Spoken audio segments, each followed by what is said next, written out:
بتایا جاتا ہے کہ ایک پولیس والی عورت تھی جو مسلمانوں سے انتہائی نفرت کیا کرتی تھی۔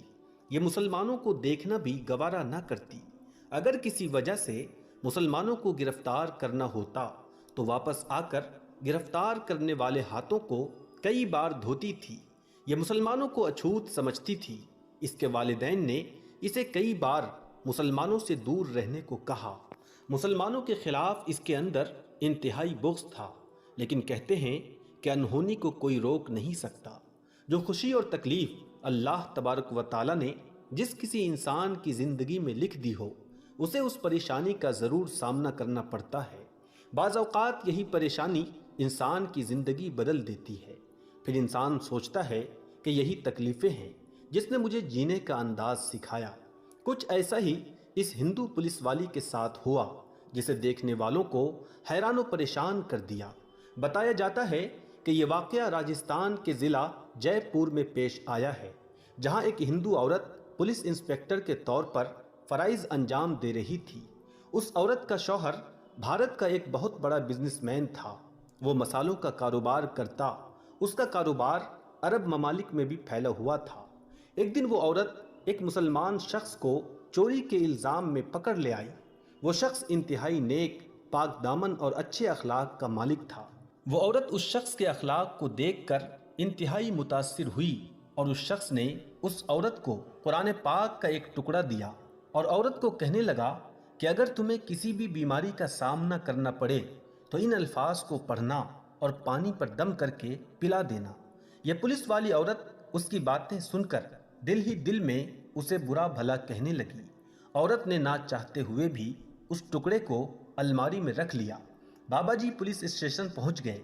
پولیس والی کے دل میں خیال آیا کہ میں اس کو یاد کر کے آزماتی ہوں اور دیکھتی ہوں کہ اس شخص کی باتوں میں کس حد تک سچائی ہے۔ لہٰذا پولیس والی نے انٹرنیٹ کی مدد سے اسے چند دنوں میں سیکھ لیا۔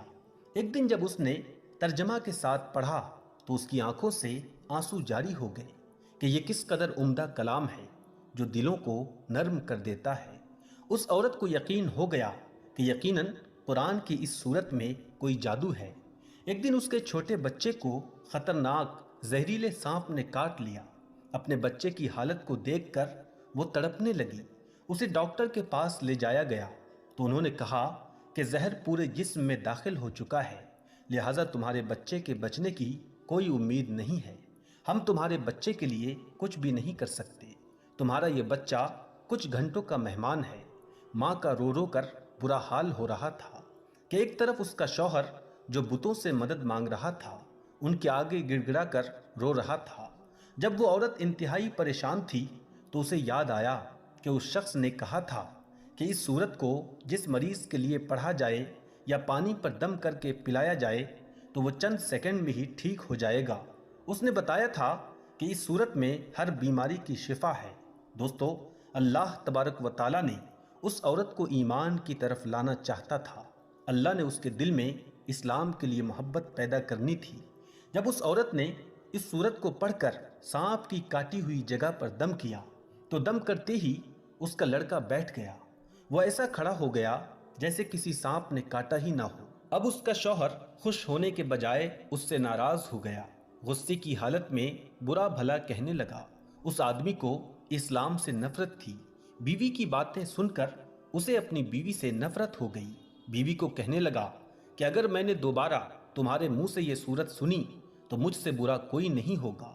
اس صورت کا معجزہ دیکھ کر اس عورت کے دل کی دنیا بدل گئی تھی۔ پھر اللہ تبارک و تعالیٰ نے اس عورت کی کس طرح سے مدد کی، یہ بھی بڑا ایمان افروز واقعہ ہے۔ جب اس کا شوہر پریشانی کی وجہ سے کہیں جا رہا تھا تو اچانک ایکسیڈنٹ میں اس کا انتقال ہو گیا۔ اس عورت نے پولیس کی نوکری کو خیر باد کیا اور شوہر کے کاروبار کو سنبھالنے لگی۔ کاروبار کا تجربہ نہ ہونے کی وجہ سے 1 سال کے اندر اس عورت کا سارا کاروبار تباہ ہو گیا۔ عورت کی فیکٹری اور گھر نیلام ہو گیا۔ نوبت فاقہ تک آ پہنچی۔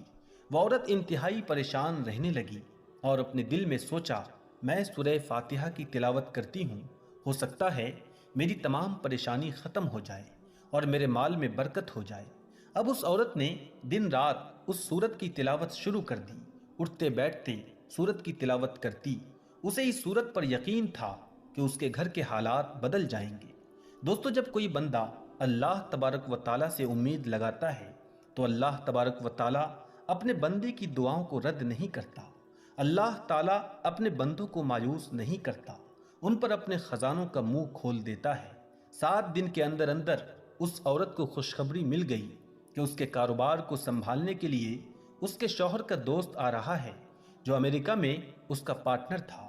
اس عورت کے پاس آ کر کہنے لگا، آپ فکر نہ کریں، وہ میرے بھائی کی طرح تھا، میں آپ لوگوں کی مدد ضرور کروں گا، آپ کی تمام مشکلات دور ہو جائیں گی۔